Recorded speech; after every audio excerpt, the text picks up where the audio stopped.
All-you-can-eat buffets are already a pretty good deal, but how can you sweeten the pot even more? Here's how you can get the most bang for your buck while avoiding the iffy parts of the buffet line.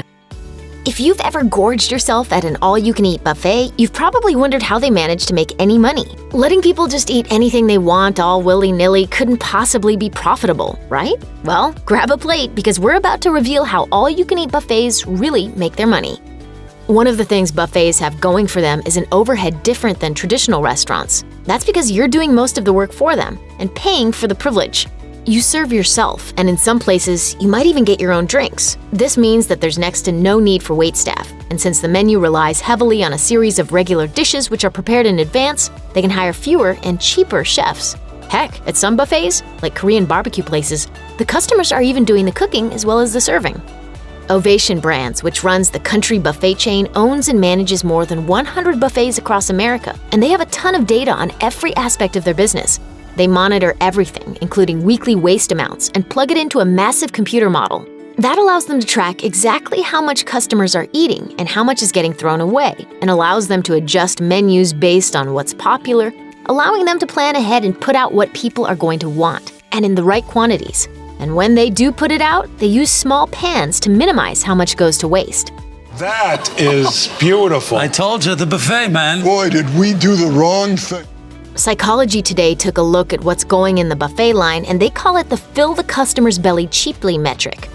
For a lot of buffets, things like vegetables, potatoes, and rice are staple dishes. That's because they are both super cheap and extremely filling. The more rice and veggies you eat, the more money the restaurant makes. What did I teach you about buffet strategy? Always start with your high-end meats, skip veggies, they'll only fill you up with nonsense. Psychology Today also reported that there are two good reasons you're likely to find a lot of seasonal and regional foods in the buffet line. First, if something's in season or grown, the restaurant is going to be able to buy it cheaply in bulk as it's readily available. And secondly, it makes the buffet look good. When they can offer menus advertised with words like locally sourced and seasonal, it makes customers feel like they're getting something special, and it'll keep them coming back. One of the biggest factors impacting your eating habits at a buffet are the tools you're given. You'll almost never see full-sized dinner plates or actual soup bowls, and instead, you'll be given small plates and even tiny dessert bowls in order to limit the amount of food you take. Restaurant suppliers know this, and buffets can even purchase miniature tableware especially designed for buffets. That even includes silverware, which tends to be smaller, but not small enough you'd really notice unless you already know their sneaky tricks. You're welcome. The Food and Brand Lab at Cornell University conducted an experiment to see how the price of a buffet influenced customers. They offered two groups of customers the same pizza buffet and charged one group $4, while the other group was charged $8. The group who paid more was overwhelmingly more satisfied with the entire experience. That kind of psychology has filtered down even to Las Vegas. Just a few years ago, $1.99 all-you-can-eat buffets were everywhere as a lure to bring hungry patrons into casinos. By 2013, though, they had suddenly vanished, with the average buffet price hovering between $20 and $25. Why? Because people will now pass on the cheaper buffets because they feel like they get better food and a better experience if they are paying more. You know what they say? One way or the other, the house always wins. A big part of the draw of eating out is that someone else is doing all the work for you, right? You just sit down, place your order, make any special requests you might have, then wait to be served. At the end of the meal, someone else picks up your plates and does the cleanup too. But that's not the case at a buffet restaurant. Not only are you possibly paying as much or more for your meal as you would at a standard restaurant, but you're also doing a lot of the work that's typically relegated to a waiter or waitress. Sure, you get to pick and choose from lots of different food options, and you can load up multiple plates if you're so inclined, but buffets are saving a lot of money by getting you to do some of the work yourself. The Hustle points out that buffet management reduces the need for waitstaff while simultaneously minimizing the costs of cooks, because food is prepped in huge batches without specialization for individual customers. The remaining staff simply replaces food as needed, washes dishes, and wipes down tables. The work requires little skill or interaction with customers, which means it comes cheap. Here's a buffet scam you really need to know. The soup you're about to chow down on at your favorite chain, it may just be made from scraps of yesterday's entrees. All restaurants have to consider the high cost of food waste. It's part of the business, but it's especially costly at all-you-can-eat buffets. Customers often seem less concerned with failing to finish their meals when they know they can go back and get something else if they don't like what they selected the first time. Plus, it's hard to guess exactly how much of each menu item is needed for the day. The Hustle says that between 5 to 25% of every food dish at a buffet ends up in the trash. When a restaurant is already working in the margins to turn a profit, it's important to reduce this expense any way it can. Reusing food scraps is one tried-and-true method for turning leftovers into some kind of soup. To be fair, it's not like buffets are taking scraps of uneaten food from customers' plates to repurpose in other ways. They're just reusing the leftovers that no one previously touched. Still, customers may not be thrilled to learn that the food they're eating may have actually been cooked days before. Think for a minute about the layout of a typical buffet. You might first be met with a giant salad bar full of fruits and vegetables. Then you hit the pasta, pizzas, and the many different types of bread. Maybe you then reach the hot plates of various meat and veggie entrees before you land at the finer cuts of meat and seafood. Sure, every buffet may be laid out a little bit differently, but if you think this order of food items is by chance, you'd be wrong. An article on Babbletop points out that the starchy and inexpensive fillers of fruits, vegetables, and refined carbohydrates all fill up your plate before you even see the more expensive dishes. And the Hustle goes further, noting that 75% of buffet customers select food from the very first tray they come to, with 66% of the food they consume coming from the first 3 trays they encounter. So by the time you get to the items that cost the restaurant more, you have less room on your plate and you're more likely to take a smaller serving. This reduces the expense of each customer's buffet experience. The big ticket items are here right at the back, so that by the time dupes like you get to the shrimp, your plate's already full. If you'd like to try and beat the system, tour the entire buffet before you fill your plate, and then select the more expensive and savory items you're craving most. Maybe you remember your high school economics teacher explaining the law of diminishing returns. Basically, if you go to McDonald's and buy 5 Big Macs with the goal of eating all 5 in the same sitting, you're going to find the first Big Mac delicious, but each successive Big Mac is going to be a little less satisfying. By the time you get to number 5, you probably won't want to take another bite, and trying to force yourself to chew and swallow each bite is likely to feel uncomfortable, if not like downright torture. Buffet chain managers understand this concept, and Studenomics points out that this is one of the ways buffets are able to eke out a profit. When you go into a buffet, you may feel like you're starving and could chow down on 3 or 4 plates piled high with food, but in reality, your stomach is only so big. After your first plate, especially if you select inexpensive but filling bread, salad, pasta, and rice, that second plate isn't going to sound or taste as appealing. If you happen to finish your second plate, maybe you'll go for at least part of a dessert, but you're unlikely to want that many more plates of typical buffet fare. Buffet management relies on this concept, trusting that the majority of their customers won't end up wanting to eat a week's worth of food in a single visit. Did these sound like the actions of a man who had all he could eat? Chances are the buffet you love to visit charges a flat rate for food and a separate price for whatever drink you choose. On top of that, they probably provide extra large drink glasses, and if they have servers delivering the drinks, these glasses are filled to the brim with ice, cutting down the total amount of drink in each cup. This is all by design. According to a Reddit thread with a buffet manager, the cost to fill a fountain drink in his restaurant is 12 cents, and the sales price is $1.59. That means even if you get 12 refills, the restaurant still turns a profit on that drink. Of course, these restaurants are counting on the fact that you won't want 12, 13, or 14 refills, and drink sales are a good way to pad profit margins. Even if you do happen to drink a lot of carbonated, belly-distending soda, an article on Studenomics notes that the more you sip down, the less total food you'll likely be comfortable consuming. Either way, the restaurant wins when you order a fountain drink with your meal. If a typical dinner plate is 11 inches, expect dinner plates at your favorite buffet chain to be a little bit smaller than that. A big part of eating has to do with your eyes. If your plate looks full, you're going to assume you're eating a lot too. Also, by the nature of a dish's size, you can only put so much food on a single plate. When you use a smaller plate, you serve less food overall. Whether or not you realize it, buffets are instilling portion control into your food choices. Babbletop points out that dishware manufacturers even have special lines of dishware geared to buffets called half-size dishes. Buffets want you to take less food with each serving. Of course, you may notice the difference in size, but in the context of a buffet, you also know you can always go back for seconds. So small plates are no big deal, right? Maybe. Maybe not. Maybe you just find that you feel full after eating a plateful and be less likely to go back for more. And that's exactly what buffet management is counting on. Just as buffet restaurants are trying to control how much food you serve yourself by offering you smaller plates, they're also subconsciously affecting how much you take of any given food choice. For example, according to dollars and cents, buffets are likely to use oversized serving spoons for inexpensive salads and side dishes, but smaller tongs or forks for more expensive items like filet mignon. It's all in an effort to subconsciously influence your food choices. Buffet management wants to help you limit how much you take of the more expensive items while encouraging you to load up on the cheap stuff. Think about it. If you're given a giant spoon to serve up mashed potatoes, you're likely to take a piling heap of these inexpensive items. And in the same light, if you're given small, awkward working tongs to try to wrangle a piece of the pricier fish onto your plate, you're probably going to stop at a single small serving. Especially if there are people waiting behind you in line. None of this is by accident. It's all pre-designed to subliminally influence your food choices and serving sizes. It's definitely possible to find cheap prices at family-friendly buffets, but the trend for lowball buffet prices has gone by the wayside, and some buffets are even disappearing.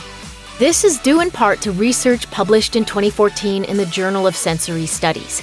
This study found that people who paid different prices for the exact same buffet ended up feeling differently about their meals. One group paid $4 while the other group paid $8, and those who paid more found the meal more satisfying, perceiving the food to be of higher quality.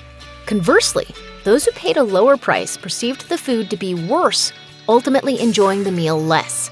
The conclusion by researchers was that people associate a higher price with higher quality, and they're more likely to experience satisfaction with their meal if they pay a little more.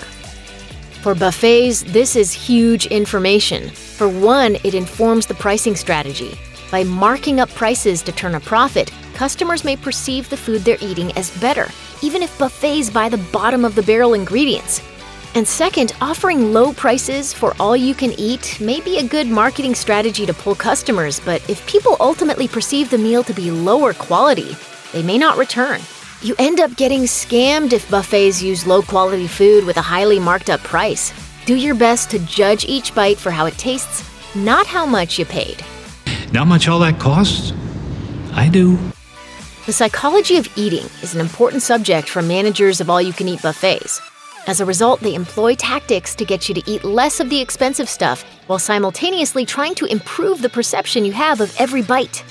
They also use what they know about social pressure to influence your food selection and the quantity of food you add to your plate. To paint the picture, Dollars and Cents points out that expensive items, like oysters, are often served on smaller platters with more attractive plating strategies and fewer available oysters. The idea is this: if there are only 10 oysters on a platter, and there's a line of people waiting to add oysters to their plates, every person is more likely to only take 1 or 2 rather than 10, leaving oysters for those who are waiting. After all, nobody wants to be the jerk who takes all 10 oysters and leaves everyone else wide-mouthed gaping at the audacity. Also, when items are plated beautifully with limited numbers, managers bank on the concept of supply and demand. The more supply there is, the less demand, and the lower the perceived quality of the item. Conversely, the less supply there is, and the higher the demand, the higher the perceived quality. If you make a few smart choices when you grab your plate at a buffet restaurant, you'll be more likely to enjoy a killer deal and avoid being scammed. It doesn't matter what your intentions are when you go to a buffet or how fancy of a buffet you choose. They're always a bit of a minefield. Here's what you need to know to get the most out of your trip to the buffet, whether you're trying to watch your waistline or just not get sick. It's so tough to resist grabbing a few pieces of fried chicken or loading up a plate with those crispy, delicious egg rolls. But according to Renee Fisek of Seattle Sutton's Healthy Eating, loading up on fried goodness is definitely a mistake, but not exactly for the reason you think. All fried food is bad, but buffet fried food is even worse. Buffets are cooking everything in bulk, and they're going to try to cut back on their costs where they can. That means they're using the cheapest oil they can find to fill their fryers, which turns out fried dishes that are likely to have the maximum amount of artery-clogging nastiness possible. Fisek explains, every time you put something in a deep fryer, it acts like a sponge and soaks up as much grease and saturated and trans fat as possible. Doesn't sound so appetizing now, does it? When you hit the buffet, what sort of food do you tend to gravitate toward? Do you go for the tried and true favorites, the things you know you're going to like, or do you try something new? If you're only loading up your plate with the stuff you know you're going to like and the dishes you've had before, you're missing out. Buffets are the perfect opportunity to try something new, without making a commitment to a dish. It's not like a sit-down restaurant where ordering something you've never had before can make or break your evening, and you're not actually investing some of your hard-earned cash into something you're not sure if you're going to like. Get a small plate, try a few spoonfuls of something new, and who knows, you might just go back for seconds. Also, consider this. Are you loading up your plate with food you can make at home? Don't do that. Go for something different, and not only will you feel like you're getting your money's worth, but you won't be comparing it to your own home cooking. Not all buffet foods are created equal. An estimated 128,000 people end up in the hospital with food poisoning each and every year. And if it seems like buffets are just germ collectors, they can be. But they don't have to be. It's all down to your choices, and if you're not careful, you could be opting for foods that are more likely than others to be dangerous. Watching people get sick always makes me sick, and frankly, so does talking about it. So, wow. Don't put sprouts on your salad because they're known bacteria carriers in even the cleanest of kitchens. The same goes for sushi because preparing it and keeping it at the right temperature while it's sitting out in a buffet line is difficult at best. Also, skip the tuna, which is susceptible to bacterial growth, and skip anything with mayo in it for the same reason. Hitting the buffet and going right to the seafood section might seem like a good idea, especially if it's piled high with things you just don't get often, like oysters and crab legs. But there are a few reasons you should think about skipping these, and the first is obvious: the potential for some serious food poisoning, as shellfish and fish are both extremely susceptible to contamination.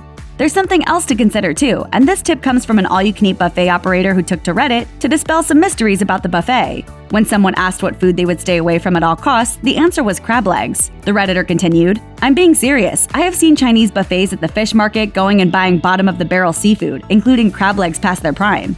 And then they don't steam them properly either to save on volume."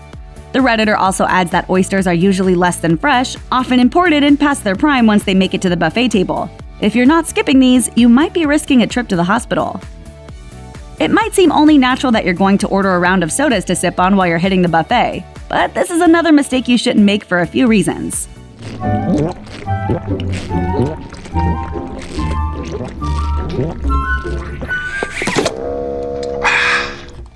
According to Psychology Today, those giant glasses are there for a reason, and they encourage you to drink a lot, fill up on soft drinks, and ultimately have less room for food. Soft drinks cost the buffet next to nothing, and it's a super cheap way to help them make sure you're leaving with a full belly at a minimal cost to them. You know soft drinks are marked up, you expect that when you go to any restaurant, but you might not realize just how much the price goes up when you sit down to be served. According to Business Insider, soft drinks are one of the biggest ways restaurants cash in, and the average markup on soda is a whopping 1,150%. For buffets, it's a double whammy. They're making money, and they're hoping you won't eat as much food. Skip the soda, grab a water, and say no thank you to that refill. For most people, their instinct is to grab the plates sitting at the head of the table and use them for whatever is on the buffet line. But there's absolutely no reason to do that, especially considering those plates and bowls are specifically put out for a reason: to trick you into eating less of the good stuff and more of the cheap stuff. Psychology Today says that the size of utensils and plates used at buffets are chosen because they control how much food you can take at one time. There's even specially sized buffet line products, and by the end of your meal, the small plate sizes and huge glasses mean you filled up on things you didn't intend to. So scout utensils and tableware when you scout the buffet line. If salad plates are bigger, grab one of those for your meat and veg course. If the soup bowls are bigger than the dessert bowls, grab one for ice cream. Even if you have no intentions of eating more and filling these bigger plates, it'll be much easier to keep from making the inevitable mess that seems to come with those tiny plates. Buffets operate on something called the fill the customer belly cheaply metric, says Psychology Today.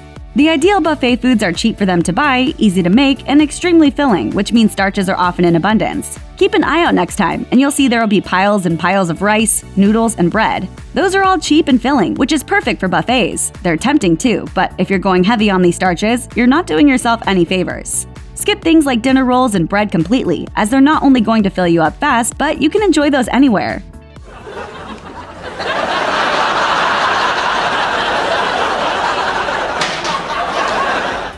Food Network warns against not just those more obviously filling starches, but also against things like potatoes, pasta salads, and rice pilaf. Buffets make it easy to serve yourself huge helpings of things like these by giving customers larger serving spoons. So be aware of just how many starches and carbs you're putting on your plate. Then save room for the less filling, more expensive stuff. So you're picking out the choicest morsels and putting them on your plate. Have you ever picked a serving spoon that's laying in the rice or the lettuce, then used it? Or have you ever dropped a serving utensil into a dish, then picked it up and propped it on the side of the serving tray?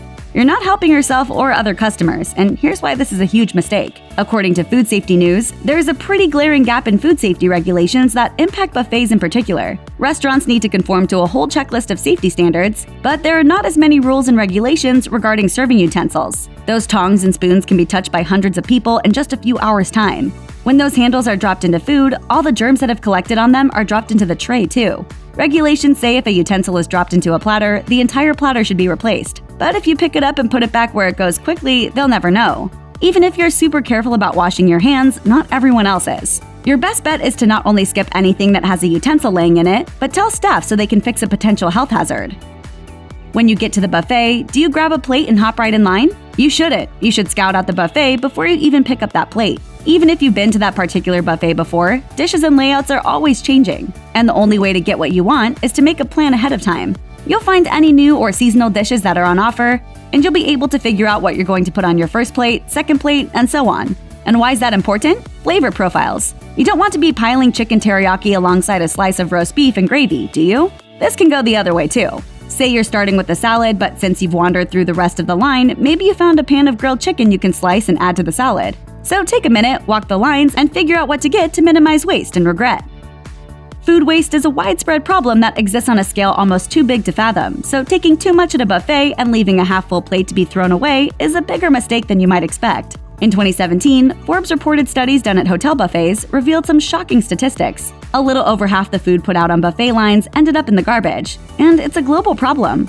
Winnow uncovered similar findings when they looked at buffets in Asia, where they found that, again, about half of the food served at a buffet was wasted.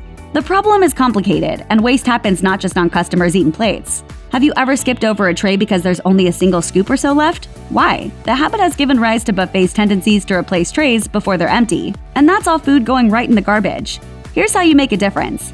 Take that last scoop and pace yourself. Make an extra trip if you're still hungry instead of piling your plate high and not eating it all. Every little bit counts, and when it comes to food waste, everyone can make a difference. The all-you-can-eat buffet is a tribute to Americans' love of excess, variety, and value. But these establishments have plenty of tricks up their sleeves to keep the costs of customers' consumption low and their profits high. Here's how to beat them at their own game and get your money's worth. You may think that fasting all day before you hit the buffet will leave you with plenty of room to fill up. But starving yourself all day before you head out to eat can have some unintended consequences. According to competitive eater Matt Megatoad Stoney, trying to stuff a massive amount of food onto a completely empty stomach can lead to major cramps before you've even gotten to your second plate. Rather than fasting completely, make sure your meals leading up to the buffet are light in nature. Yogurt, cereals, and soups are good meal options that won't fill you up for hours on end. And here's something else Megatoad recommends for the serious buffet goers. Drink plenty of water to keep your stomach pliable throughout the day and ready for the task ahead of you. Carry a big bottle around with you and set a timer to go off periodically to remind you to take a swig. Physical activity can sometimes have an impressive impact on your appetite. But if you're specifically looking to stimulate your hunger, you have to be mindful about the intensity and timing of your workout. According to Laura Douglas, an exercise physiologist and researcher at Loyola University Chicago, the harder you exercise, the more blood you're pulling away from the gut and the less hungry you're going to feel. It makes sense, right? Once you've recovered from your workout, your hunger will return. The amount of time it takes to recover is proportional to how long you were active, and it's an easy thing to figure out. Basically, the amount of time you exercise is about the same amount it will take for your body systems to return to baseline and cue your appetite. This is backed up by a study published in the Journal of Endocrinology that told us something else we can apply to sessions at the all-you-can-eat buffet. Hormone levels remain suppressed for at least 1 hour post-workout. So if you want to feel hungry and ready to chow down by the time you get to the buffet, make sure you've rested and recovered for at least an hour before you head there. You'd think that if your goal was stuffing as much food down your throat as possible, washing it down with water would be your best beverage bet, right? Turns out, no. Researchers at the BBC teamed up with Dr. James Brown from Aston University in Birmingham to see if fizzy drinks had an effect on human hunger.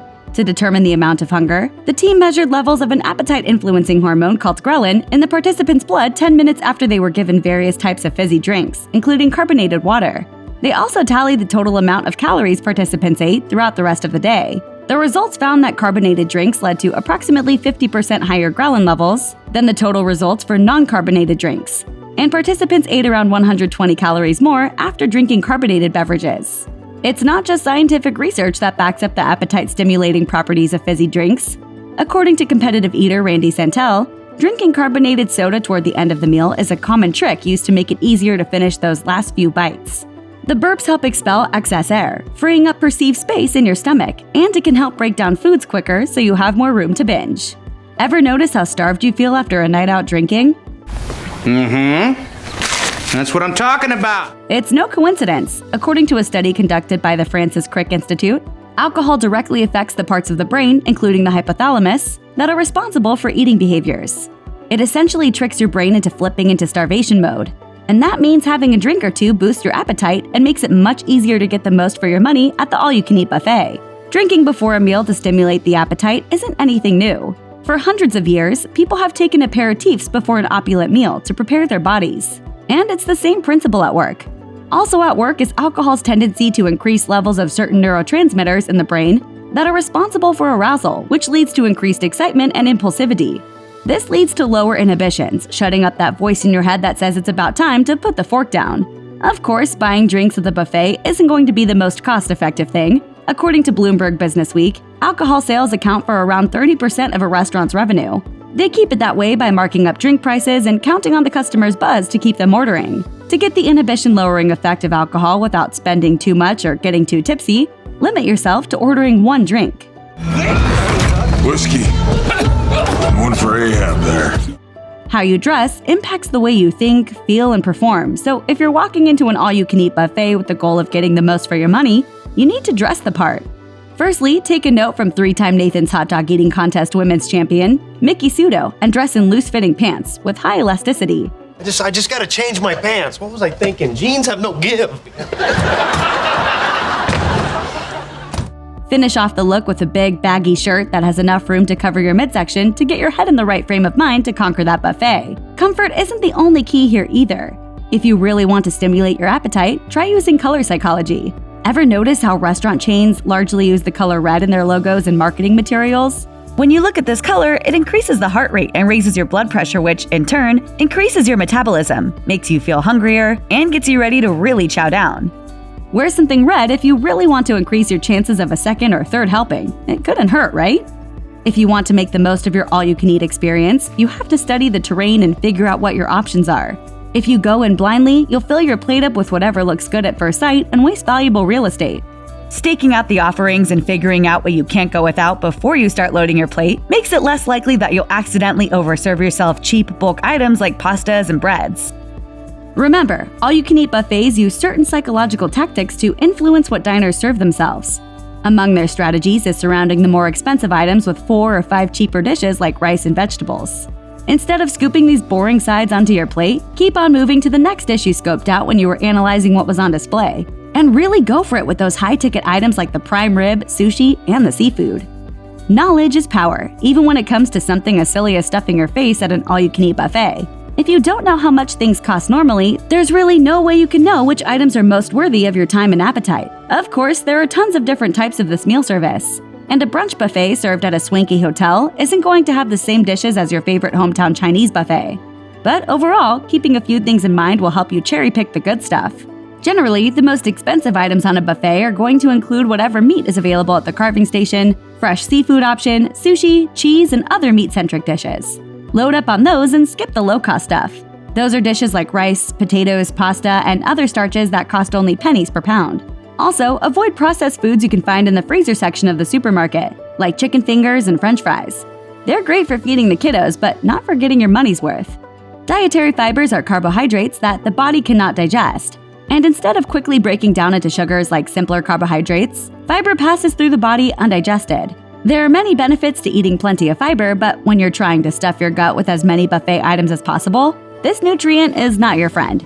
Because fiber stays in your stomach for so long, it slows the digestive system down altogether, making you feel less hungry. It also absorbs water and expands, resulting in a full, gassy feeling. If you're trying to eat as much as you can, that feeling is one you definitely want to avoid. High-fiber foods you should limit at the buffet include green leaf veggies, root vegetables, legumes, nuts and seeds, fresh fruits, cereals, and grains. Of course, an easy way to ensure you're getting the most bang for your buck is by making sure you're spending the least amount possible. And one way to do that is to go during lunch hours. Since lunch tends to be slower than dinner, many buffets will lower their fee to encourage people to come in and eat. However, it should be noted that the buffet may not have all the same offerings it puts out during dinner hours, so whether or not this works for you depends on your personal preference when it comes to value versus variety. Another great way to save money on buffets is by looking out for discounts. If you can't find a coupon or deal on sites like Groupon or Living Social, you can at least compare different options in your area to find the best price. However, it's really worth it to check out the offers on coupon sites. Many times, you can even get a great price on a meal for two. Speaking of which, if you want to eat more, bring a friend along. Several studies have found evidence that when we eat with other people, we consume more food. In 2000, an American psychologist named John DeCastro performed a study to see how eating in various size groups affects overall food intake. He found that meals eaten with one other person present were 33% larger than meals eaten alone. Increased group numbers to include up to 7 people, and individual meal sizes increased anywhere from 47 to 96%. Those results were backed up by a similar 2006 study, which found that eating with friends can increase a person's food intake by up to 18%. Even animals eat more when there's company. Feed a critter until they're full, then present them with another of their species eating, and they will start eating again. There are a few ideas as to why we eat more when there are others around us. For one, humans are easily influenced by what we perceive others are doing around us, and we often copy those behaviors. We are so influenced by those in our space, even the size of a person can change how we eat. A psychological study done at Southern Illinois University found that people ate 31.6% more pasta and 43.5% less salad when in the company of an overweight person, notwithstanding the type of foods on their overweight companion's plate. If you can't rope a friend or two to come down to the all-you-can-eat buffet with you, bring along your tablet or smartphone to catch up on your shows instead. Eating while zoned out in front of the television makes you eat more, because watching TV draws attention away from the food on your plate. A 2006 study found that eating while watching TV can increase appetite by 14%, and food-related shows seem to have an even greater effect on overall caloric intake. Is it healthy to sit in front of the tube and eat copious amounts of prime rib, seafood, and sweets? Of course not, but there's really nothing healthy about an all-you-can-eat buffet in the first place. So if that's your concern, you likely won't be there in the first place. Love them or hate them, buffets are hugely popular in the restaurant world. The idea of the buffet has its roots in the Swedish smorgasbord, which was originally a spread of appetizers offered before the main course. Today, buffets are all over, and it's hard to imagine how they could possibly be profitable. Curious as to how it all works or want to get the most out of your trip to the buffet? Here's what you should know for your next trip to a modern-day smorgasbord. For a lot of people, the allure of the all-you-can-eat buffet is the idea that you're getting more than what you pay for. This is why the business side of buffets is the key. Buffets usually don't have the same number of staff other restaurants would need, as customers are typically serving themselves. No one's sending their food back to the kitchen with complaints either. You just push it to the side and get something else. While that might mean food waste, it also cuts back on kitchen workload, and menus are built around what's most efficient to make and cheapest to buy, including things like cheap sacks of vegetables and cheaper cuts of meat. And not everyone is eating a lot. Since most people hit the buffet in groups, for every person eating more food than they actually pay for, there are several who don't overeat. Because buffets can lose money if you keep eating, they want you to fill up as soon as possible. And there's a little bit of a trick here, specifically low-cost, high-carb foods. A massive scoop of one of these on your plate goes a long way to filling you up without costing the restaurant a whole lot. Some places even give you bigger spoons for foods like this. There's also a reason you see these carb-heavy foods like mashed potatoes, french fries, and white rice first on the buffet line. According to a study by researchers from the Cornell Food and Brand Lab, around 2/3 of what ends up on your plate comes from the first few items you get to. For the experiment, 2 groups of diners were presented with buffets set up in reverse order. When they kept track of who took what, they found that more than 75% of the diners in their experiment took the very first item, no matter what it was, with only around a quarter to half of diners taking what was last in line.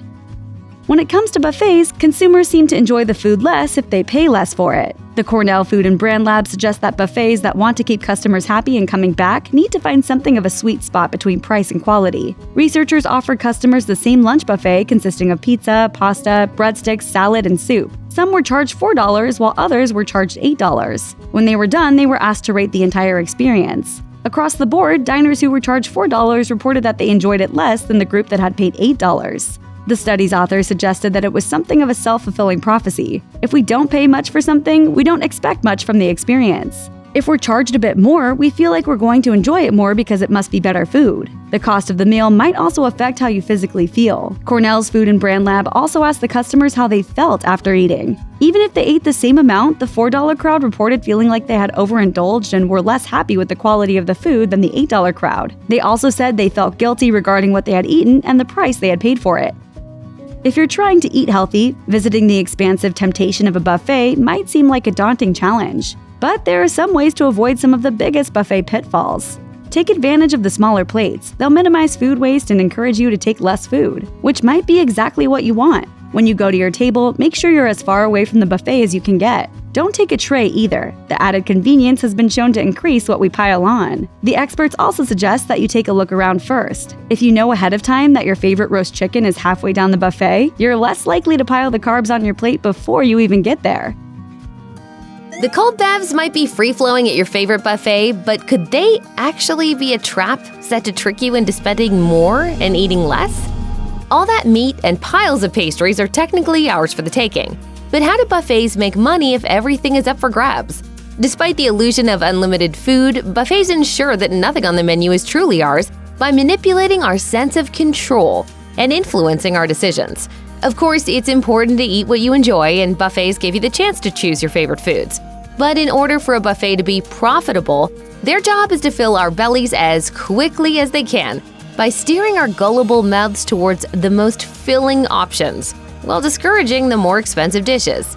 Next time you visit a buffet, look at how the salads and sides are presented in generous proportions, while that succulent lamb roast is carefully supervised by a server at the carving station. By seeming to restrict the availability of costlier items while making sure the filling food is served in excess, buffets can make us fuller more quickly, saving money in the process. I told you, the buffet, man. Boy, did we do the wrong thing. Crab legs, shrimp, potato. Don't blame the masterminds behind buffets for how stuffed you are halfway through dinner. The true culprits may be right in your hands. If you observe the serving utensils at a buffet, you'll notice that oversized spoons are often used for cost-efficient, filling foods, like vegetables, while tiny tongs are sometimes reserved for more expensive options like meat. Even your plates and bowls may be intentionally downsized, a characteristic of a secret buffet line of standard equipment. Smaller plates, though they stop you from grabbing more than you can eat, encourage multiple trips to the buffet, creating the illusion of being fuller despite taking smaller portions.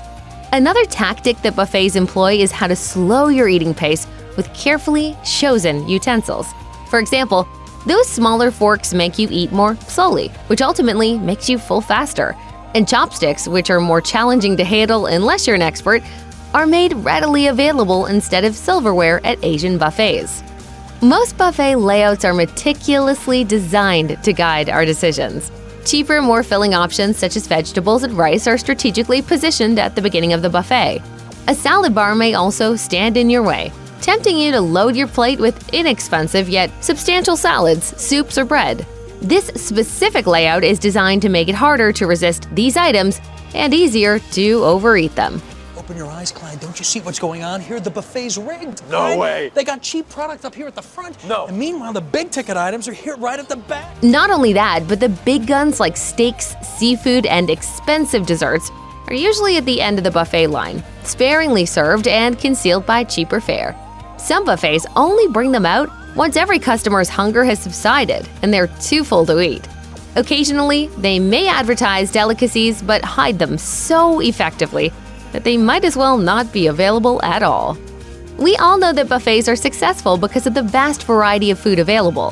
However, the multitude of options is also a tactic to lead us to feel full faster.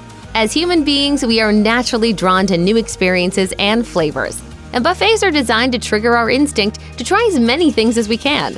There will always be something that will appeal to almost anyone at buffets, and even picky eaters may be tempted to try new foods out of curiosity. This plays perfectly into the buffet strategy of encouraging us to continuously refill our plates with a little bit of everything until we unknowingly become too full. Moreover, the wide range of colors, aromas, and textures stimulates our appetite, making us more excited to experience the dishes and more likely to eat beyond our usual limits.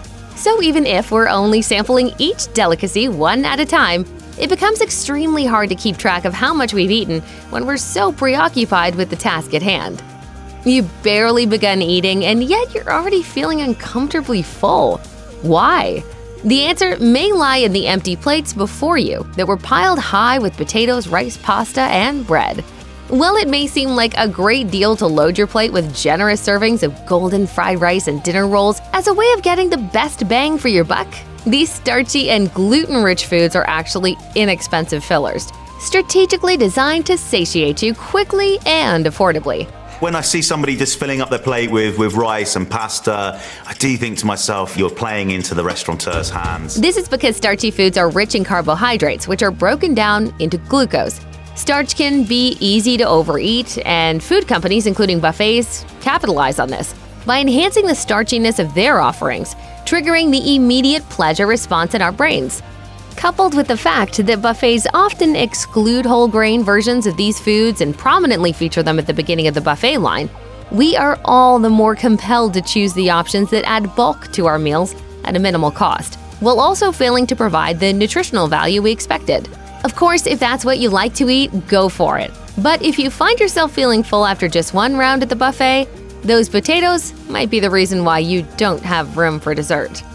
We all know the health implications of eating too much butter and cream, yet it is incredibly difficult to say no to these thick and appetizing fill-me-ups. Loaded with high-calorie and high-fat creams and butter, buffets offer a plethora of soups, stews, broths, and pasta, tempting us to indulge by the ladleful. These dishes often contain fattening sauces and come paired with carbs and fiber-rich food, such as potatoes, lentils, beans, or grains, which are meant to slow our buffet game down. Additionally, the liquid content of soups and stews also promotes a sense of fullness and keeps us satiated for longer periods. Don't be fooled by pasta dishes with seemingly light sauces or those healthy-looking soups. White sauces in pasta are intentionally enriched with saturated fats that make you full, while soups may be glazed with unhealthy oils. Instead, opt for red sauces like marinara for your pasta, and avoid bisques, as they often have a higher fat content. Vegetables like lettuce, cabbage, spinach, and broccoli, as well as proteins such as eggs, chicken, and pork, can be inexpensive if they are purchased in bulk or sold during peak season. The one thing they have in common is that they efficiently and economically fill us up. Even the seemingly harmless buffet salad bars that folks sometimes start with add bulk to your plate, contributing to that infamous fullness buffets are known for. So here are a few pro tips to keep in mind for your next buffet outing. Avoid the meatloaf, as it may contain cheaper cuts of meat padded with bread, and always question why that chicken pot pie is served in huge slices, while the fine meats come in small cubes. You know what they say, if you want to lose weight, going for a diet heavy in fruits, vegetables, and whole grains is the way to go. I like fruit. Don't you like fruit? I like fruit. However, when it comes to the all-you-can-eat buffet experience, it's not so straightforward. While it's true that fiber has numerous benefits, it's not advisable to partake in too much of it if your goal is to sample everything laid out in the buffet. Foods that are high in fiber take up the bulk of your stomach and promote a feeling of fullness that can last longer. In fact, they may even prolong the digestion process. Fiber also absorbs water and expands, leading to unwanted gassiness, which is the last thing we want in such a crowded social space. While it's unrealistic to absolutely ban green leaf veggies, fresh fruits, and grains at buffets, if you want to sample the richer foods a buffet has to offer, it's wise to leave room for the true stars of the show. Visiting a pizza ranch or Golden Corral is akin to tasting a glimpse of fried chicken heaven. And while buffet goers often forego all dietary rules as soon as they catch a whiff of that irresistible, crispy, golden goodness in the air, it might actually be detrimental to your buffet experience if you head straight for the foods that are still dripping in cooking oil. Buffets offer an array of fried delights, from meat coated in sugary sauces to potatoes, noodles, and dough balls swimming in oil and flavorings. They even take seemingly innocent vegetables like zucchini and dunk them in the fryer. While these deep-fried options may be plentiful, they are among the least healthy choices at buffets.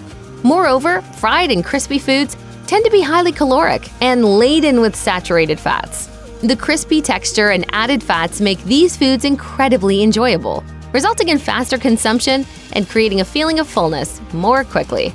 Additionally, chances are the oil used to deep fry these goodies may also be the cheapest option to fill up the fryers and might also be reused more than is ideal. Talk about health risks. While it's tempting to indulge in these fried delicacies, we advise you to enjoy them in moderation or give healthier menu alternatives a try. Striking that balance between stuffing yourself full and caring for your well-being is key. Sometimes the true allure of a buffet lies not in the savory dinner options, but in the irresistible indulgence of the dessert section. When we beeline for these treats, we do so with the intention to pamper ourselves and feel luxuriously decadent. However, it's worth being aware that sugary sweets are designed to trigger cravings for more sweet foods. And since desserts can be a particularly significant source of fat, sugar, and calories, it can be all too easy to consume them mindlessly.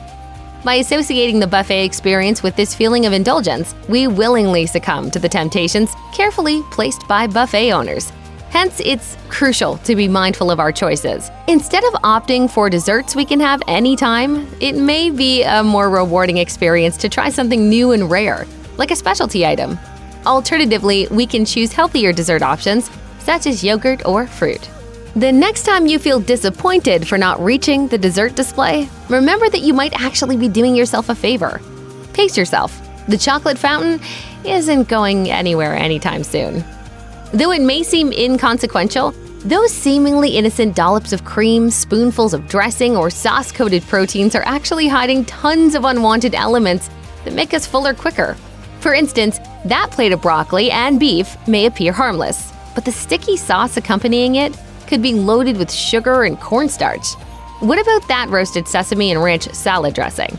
They could be highly processed and contain elevated levels of sodium. No dish is the same without its sauces and dressings, so try opting for olive oil or vinegar-based dressings for your salads. Not only will you be more health conscious, but avoiding these hidden ingredients will give you more room to take on the buffet. If you're only paying attention to the solid food you are consuming and disregarding your beverage choices, it could explain why you're always quick to quit and miss out on the other delectable dishes at the buffet. The truth is, all those liquid calories add up, and all-you-can-eat buffets use 3 tricks to make you feel fuller quicker: bigger glasses, sugary drinks, and lots of water. The one thing that is essentially free at a buffet is water, so it makes sense that the glasses are huge enough to fill you up with liquid at a minimal cost. Moreover, sugary, empty-calorie drinks, which some people can't do without, also load up the calories and make restaurants more profit, as they're often sold separately and marked up significantly. Both these drinks are the least expensive items for restaurants to purchase. So how else did they leverage this free get-you-full-quick technique?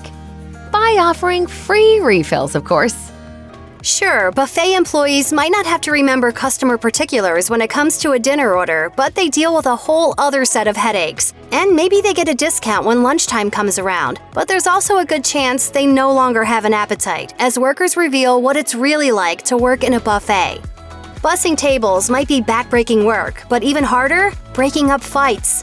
Fights can break out in any restaurant, of course, but scuffles seem to be a thing at some buffets, especially when there are crab legs involved. At one buffet in Alabama, customers were lucky there was a police officer just sitting down to eat when a fight broke out between 2 people who started brawling over a fresh tray of crab legs. In a separate crab leg-related incident, a husband and wife in Connecticut were arrested after assaulting another customer at a buffet in a dispute over crab legs. It's not just selfishness that can drive a person to lash out at the buffet either. In 2014, a man and woman both in their 60s got into a physical altercation at a buffet because one person reportedly cut in line. The woman was eventually arrested after hurling a plate at another patron. Come on, people, buffets are supposed to be peaceful places. It's unfortunate, but a lot of people seem to be under the impression that because they pay a flat rate for an all-you-can-eat buffet, it gives them a free pass to steal. Newsflash, paying $7.99 for a buffet plate doesn't mean everyone in your family gets to eat off your plate and you get to load up your purse with chicken wings for the ride home. Of course you want to get your money's worth at the buffet, but a line has to be drawn somewhere in the sand, and it's the employees who have to draw that line. According to one buffet manager at a casino, stealing is a regular thing, and at least in his experience, older customers are some of the worst culprits. Another buffet employee said that even seemingly well-to-do customers weren't above trying to steal from the buffet. One particular woman was notorious for trying to steal crab legs in her Louis Vuitton purse and regularly got caught red-handed. Each time she was busted, she would empty out the crab legs from her bag and then speed away in her Mercedes. Any parent will tell you that kids do gross things daily. Buffet employees can verify this and have witnessed all sorts of unsanitary behavior by kids at the buffet that would make just about anybody lose their appetite. I want hepatitis! Coming your way, buddy. In a Reddit thread with buffet employees sharing their most disturbing stories, one person described this revolting scene. I once saw a little kid sneeze directly into one of the chicken dishes. He was the perfect height for his head to be under the protective glass and directly over the container. It might also be wise to stay away from those chocolate fountains, or at the very least, make sure you're one of the first customers to hit it up when they bring it out. Apparently, the chocolate fountain is a pretty popular thing for children to play in, and all it takes is a kid dumping some food into it or sticking their face in to ruin the whole thing for everyone. Being a dishwasher in a busy restaurant is never a glamorous job, but if you work at a buffet, you're trying to keep ahead of an endless flood of dirty dishes. Customers might see stacks of clean dishes by the ends of the food bar, but back in the kitchen, it's a different story. One customer at a Golden Corral restaurant captured video footage of piles of unsightly dirty dishes after he couldn't find a clean dish in the dining area. A Golden Corral representative said it was just a snapshot and not the entire truth. Max Sparber worked at an old country buffet in Minnesota during his teenage years and wrote a piece for the Star Tribune about his dishwashing experience. It was humid, very hot work and absolutely exhausting. We wore rubber gloves, but these inevitably flooded with scalding water. By the end of my shift, my hands were swollen and red. It might seem unthinkable that anyone would let the allure of the all-you-can-eat buffet get the best of them and become unexpectedly sick because they just had to have one more plate of food. Unfortunately, if you work at a restaurant that has a buffet, you'll witness this sort of thing happening regularly. Better get a bucket, I'm gonna throw up. Gaston, a bucket for monsieur. One Golden Corral employee on Reddit described the aftermath that followed when they loaded up the dessert bar with candy. As you can probably guess, it wasn't pretty, and kids would eat so much they'd barf on the bathroom floor. Other employees have said that it's fairly common for people to get sick in the bathroom, and sometimes they don't even make it that far before the inevitable happens. If you've made it this far and still aren't turned off on the idea of eating at a buffet, well, kudos to you. Get a job in the belly of the beast, though, and your appetite for that all-you-can-eat smorgasbord might forever be ruined. Working in the restaurant industry can change anybody's opinion on dining out, but one restaurant veteran said eating at a buffet is where they draw the line, saying, "You cannot trust the general public to follow food safety rules at all. I've seen so many people dip their grubby little paws in pans of food meant for everyone." No! God, please, no! No! No! It makes sense that after seeing just a few things these buffet workers have described, you'll not only see all-you-can-eat buffets in a whole different light, but the human population in general. And also, you might take up cooking at home. Hotel breakfast buffets are a common sight all around the world, and while the offerings may vary depending on where you're traveling, there are a few universal truths about what's really heating things up behind the scenes. Here's what you don't know about these breakfast buffets. Scrambled eggs are a staple of a typical American breakfast, usually tucked somewhere between a pile of bacon strips and a heap of sausage links. You might be thinking that eggs are the healthier option, but if their ultra-bright yellow color and oddly spongy texture didn't already give it away, the scrambled eggs served at hotels aren't anything close to the kind you make at home. Hotel breakfast bars are intended to cater to the masses, which might mean that powdered egg mix was used instead of freshly cracked yolks. So what's the solution if you've got your heart set on actual scrambled eggs? If your hotel has an omelette station, that's an excellent way to guarantee that you're getting the real deal. If you've ever vacationed in North America or Europe, chances are you've been lured into booking a hotel that offers a free breakfast buffet. But depending on where you go, the so-called buffet could be closer to a continental-style situation. Baked to perfection. Can you believe this? It all comes with the room. In larger hotels, it's common to find an assortment of breakfast classics lined up in covered serving trays, but in smaller hotels, the selection might be a little lighter. What's even more confusing is that continental breakfasts can still be served buffet style, but with individual yogurts, fruit, bagels, or toast. Continental breakfast buffets are popular at business hotels where the majority of guests are getting up early for meetings, and while they might not have time for a sit-down meal, they can grab a quick bite and go. We've all seen the carnage that plays out when our eyes are bigger than our stomachs and you accidentally put too much on your plate. Food waste happens for hotels too, where the anticipation of varied tastes means loads of different options. Dinner for 6 for 1. Well, you boys are about to see something really special. In the majority of cases, hotels have no way of knowing their guests' typical eating habits and must therefore have an assortment of foods for their guests. They then continue to prepare it, even if nobody is eating it. And if it happens to be a free buffet, you're less likely to feel bad about throwing anything out. The best part about vacation is ditching your normal routine, but if you booked a hotel that serves breakfast, you'll have to decide whether that waffle station is worth sacrificing your sleepover, because hotel dining rooms close a lot earlier than you'd think. A lot of hotels start serving breakfast as early as 6 a.m, and they typically wrap things up by 10 a.m. at the latest. If you're staying in an all-inclusive resort, this might sound crazy, but for boutique hotels, it makes a lot of sense. Many travelers are early risers who are eager to make the most of their day, and hotels know that guests don't want to wait around to grab a bite to eat. Do you ever have deja vu, Mrs. Lancaster? I don't think so, but I could check with the kitchen. A large dining window also ensures that guests who do want a few more hours of shut-eye can still get their grub on. And depending on checkout times, early breakfast allows guests enough time to eat between waking up and heading out. Food contamination has always been a touchy subject when it comes to buffets. Before we all became familiar with COVID protocol in 2020, it was totally normal to see people reaching over food platters and using the same set of tongs to put items on their plate. And with a simple cough or a sneeze, buffets become the perfect breeding ground for bacteria and germs. Cross-contamination can happen from the minute the food leaves the kitchen until you put it on your plate. Buffets are full of high-transfer touch points like tongs, drink jugs, silverware, and lids. And when you consider the fact that some guests prefer to grab food with their hands, it doesn't take much to imagine what might be lurking on your food by the time it reaches your plate. Morning, Pee-wee! Morning, Mr. Breakfast!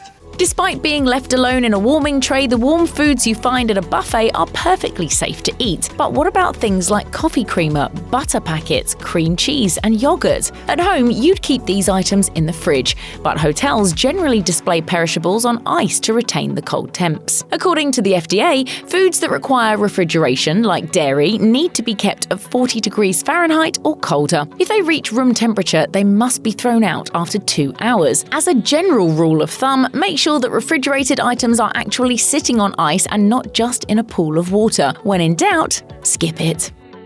Have you ever chilled at a hotel lobby lounge even though you're not staying the night? The same thing can be done with hotel breakfast buffets. Many hotels that offer a breakfast, lunch, or dinner buffet open their doors to the public as well, and more often than not, hotels will simply charge a fee for those who have yet to book a stay. I will take a free breakfast buffet anytime, any place. The IHOP in Niagara Falls, for example, is attached to a Ramada hotel, but everybody is invited to come in and enjoy the world-famous pancakes regardless of whether or not they're a paying guest. So when it comes to traveling the globe and sampling the best breakfast buffet every hotel has to offer, the only limit is how much you can eat. Is all you can eat a dirty lie? Here's the cold hard truth about buffets and whether you really can pack your plate with high quality steak and lobster with no restrictions. Buffets are a hungry diner's dream come true. From salad bars to seafood and carving stations, plenty of buffet patrons eager to get their money's worth can surprise themselves with how much they can eat in a single sitting. But can a buffet kick customers out for eating too much? It turns out the answer is a bit complicated. For starters, all you can eat buffets employ a specific business strategy to increase the number of patrons in an establishment. Since a typical restaurant requires waitstaff to take orders and hand deliver each plate of food, it can only manage a certain number of customers in a single night. Buffets, on the other hand, largely run on a self-service system and usually feature dishes that are designed to be shareable. All you can eat? With easier food prep and fewer required workers, buffets can serve more meals to more customers while keeping labor costs low enough to make a profit. That's generally why all-you-can-eat buffets are a good deal for the famished diner and the restaurant at the same time. Of course, this formula requires a fine balance, and every once in a while, a customer may eat far more of the buffet's expensive beef or lobster tail than the restaurant anticipated. Usually, this is offset by other customers who prefer less costly items like chicken or pasta. However, once a customer is inside the buffet, there are very few restrictions a restaurant can implement to limit a particular diner's food access. Furthermore, kicking a patron out for overeating would undoubtedly be a breach of the implied contract. But the sign said all you can eat. While restaurants can't legally remove customers for perceived overeating, the long history of the buffet restaurant has brought certain tactics to light. In other words, there are more covert ways to minimize customer consumption and food waste than throwing out a diner mid-dinner. Using small serving plates is one common tactic that buffets use to make diners feel as though they've eaten more than they really have. Additionally, staff-operated carving stations limit the amount of meat each customer can get per trip and can put a social pressure against the same customer coming up multiple times. Placing cheaper, more filling items at the front of the buffet also catches hungry customers' attention, hopefully leaving them less hungry for the pricier products. Some buffets even offer dessert and beverage packages for an additional fee. The MGM Grand Buffet in Las Vegas, for example, offers separate alcohol packages for customers who prefer to drink, including unlimited beer and wine, well liquor, and frozen drinks. Of course, a restaurant must abide by legal limitations that prevent establishments from serving alcohol to intoxicated patrons. As far as food is concerned, however, any restrictions the buffet plans to enact must be specified before customers consent to dine there. Some buffets offer takeout options, but customers are typically limited to one container and offered a cheaper price. Generally speaking, buffet etiquette dictates, or at least implies, that customers can't take food home. Meanwhile, many all-you-can-eat sushi buffets charge customers for the rolls they order but don't eat. This helps reduce over-ordering and discourages customers from pushing their limits. If they do, however, these restaurants establish that the customer, not the buffet, will pay for the excess food. Ultimately, a buffet kicking customers out is only a breach of contract if its restrictions are poorly outlined at the time of purchase. While it's nearly impossible for a buffet to define what too much food is for a single person, enacting time restrictions for patrons is a reliable safeguard. For example, a company's website may specify a 2-hour time limit as a form of protection. Looks like someone took the sign as a personal challenge. Doreen, I'm just warming up. While these time restrictions are rarely enforced, they give the buffet legal authority to remove patrons who are overstaying and maybe taking advantage of the system. These limits also incentivize customers to enjoy their food without trying to snag more than one meal. If you're looking for a spot to fill your stomach while staying on budget, buffets can be a wonderful option. Just remember to keep your hands to yourself. Whoa! It's a buffet. The golden rule of all lines is really just stick to your spot.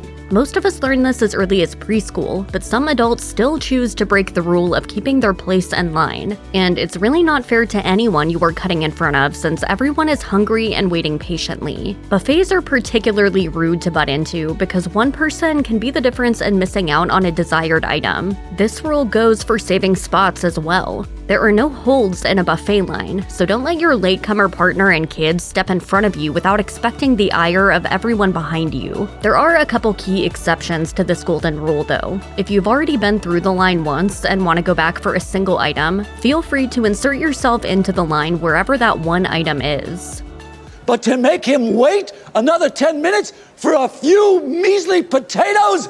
Shame on you! Shame on all of you! The other exception is if the person in front of you is taking their sweet time choosing and holding the line up.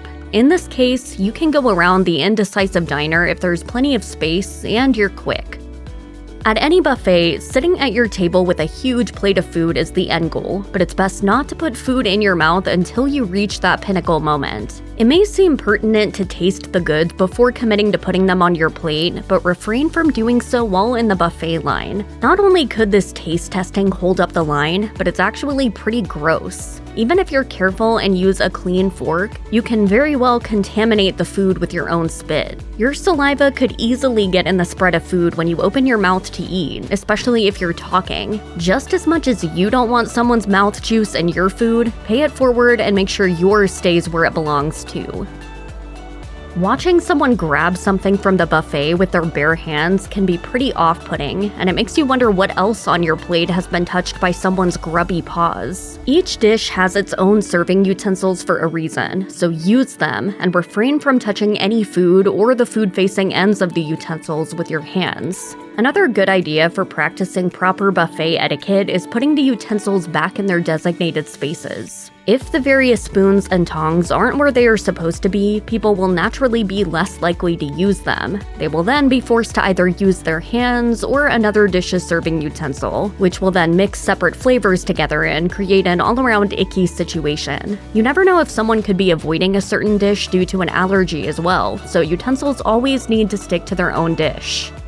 While you're in the buffet line, try to keep your mouth closed. That means refraining from yawning, coughing, or sneezing. If you can't help it, make sure to cover your mouth, sneeze into your elbow, and change your direction when coughing to face away from the food. If you know you are sick, it's probably best to stay home and hold off going out to a buffet until you're not a risk to other people. If you start not feeling well at dinner, have someone else load up your plate to avoid having buffet dishes become contaminated with whatever bacteria or virus you may have. A buffet usually has a sneeze guard to help protect the food from, well, sneezes. This sheet of plastic is a last line of defense though, and you should always be actively attempting to get through the buffet line without spraying any saliva or germs. This guard is also there to deter people from putting their faces too close to the food, so it's best to respect that boundary and don't duck your head underneath it. It may be the buffet staff's job to help keep everything stocked and looking nice, but it's also your responsibility to do the same as a diner. Accidents happen, of course, but in the few seconds it takes you to scoop out a dish, try to leave the space as tidy as you found it so that everyone else in line has a decent experience. It's also wise to pay attention to your clothes or jewelry as you reach across dishes to serve yourself. Long, flowy sleeves or a loose bracelet could fall or dip into a serving platter. Not only will this contaminate the entire spread, but a food-covered sleeve isn't exactly ideal either.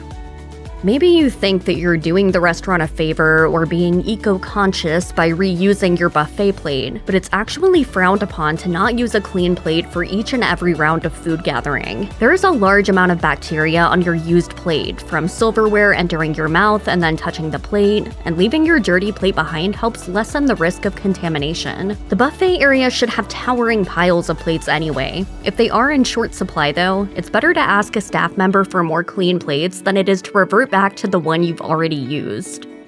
Buffets are all you can eat, but before grabbing a lot of everything just because you can, make sure you can actually handle that big amount of food. There's absolutely nothing wrong with loading your plate up, but be sure that you can actually handle it. At the heart of the matter though, there really is no reason to take so much at one time. The great thing about a buffet is that there is no rush or sense of urgency, and you can go up to get more food practically as many times as you want. In fact, putting a lot of one food item on your plate may end up hurting you in the long run. If your plate is full of appetizers before you get to the main course, you may be too full to enjoy later rounds. Scoping out the buffet before getting in line is a great way to avoid this situation. It's also good to note that if you do end up with a lot of wasted food, you may even be charged a fee. Buffets can be a great way to introduce kids to different foods and fill up their bellies affordably. However, like all restaurants, a buffet should have some safety guidelines when it comes to children. Not only is it frustrating to dodge little humans who are sometimes hard to see, but it can be dangerous. Knocking into someone carrying hot food could result in some serious burns to both parties too. If your children are maybe too young to go through the buffet line themselves, it's best to fill their plate for them. This helps keep the line moving, and it's more sanitary since kids aren't as knowledgeable about food safety and cleanliness. We've stopped letting children come to the buffet by themselves. In all-you-can-eat scenarios, you can of course take as much of a dish as your heart desires. However, it's good to give some thought to the next guy and refrain from loading up your plate with the last 10 sets of crab legs. If you see a serving platter only has a few pieces of an item left, don't empty it. This is an extra important rule if the item in question is a popular, well-sought-after dish. On the other hand, there might be quite a lot of a food item left when you get to it. It's still kind of questionable if you should load up on it or not. If the buffet isn't crowded, you may be able to get away with this without coming off as inconsiderate. If there's a long line behind you, however, let some others have their chance at the dish too. There will be fresh plates coming, and you can return to the line for seconds when they do.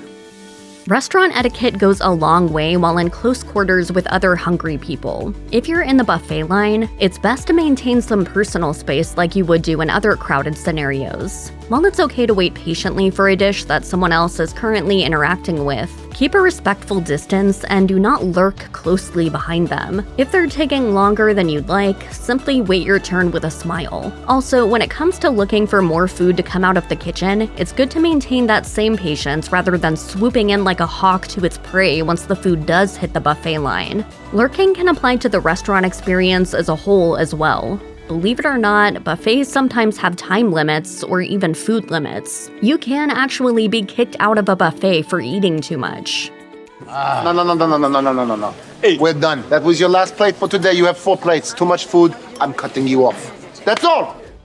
Buffets are typically a one-way operation, and it's frowned upon to go against the flow of hungry people traffic. When you buck against the directional flow of the buffet line, chaos ensues. Humans are like herd animals after all, and if one person goes against the grain, others are bound to follow. Buffet employees have the plates and dishes set up strategically as well, and it throws a wrench in their plan to go rogue. If there are no dinner plates where you're starting, that's your hint that you're probably at the wrong end of the buffet. You should also refrain from doubling back at any point. You can always get back in line or go up for single items, but once you pass by a dish, you've basically relinquished your right to it in line. When you start crossing arms with other diners, the chances of contaminating the food with accidental spills and touches increases. Plus, there's really no good reason to invade another person's space. Buffets may be all you can eat, but the metaphorical fine print specifies that you must eat all you can while in the actual restaurant. Almost all buffet-style restaurants do not set out boxes at all for this reason, and would be hesitant to give you one if specifically asked. Some diners try to sneak in their own containers, but this comes with risks. It can actually be considered theft, and you could be charged a fee, kicked out, or even added to the banned customers list. If you do end up obtaining a takeout box from a staff member, you will almost certainly be charged a fee. Some buffets do have takeout deals, which are either charged by the pound or by the box. Other times, a box from the buffet would cost the same as your individual entrance fee. This makes sense if you don't want to dine in or are getting food to go for a family member not present, but may be a stretch for taking home leftovers. While it's always good to be extra nice to service workers, this goes double for people who are handling your food. A buffet-style restaurant offers a bit less face-to-face interaction with staff, but you're still likely to see them around. A buffet has a lot of moving parts, so there is typically more staff around than a full service spot. This means that your service staff are working hard to communicate with each other to give the best service and experience possible, so please be appreciative of their efforts. If you happen to come across a food item that needs refilling, ask the staff nicely about replenishing the plate. Once you are finished with your plates, set them to the side for a server to come collect. Upon cashing out, 10% is largely considered to be an appropriate buffet tip. Keep in mind that this tip is likely shared with other staff members, such as bussers.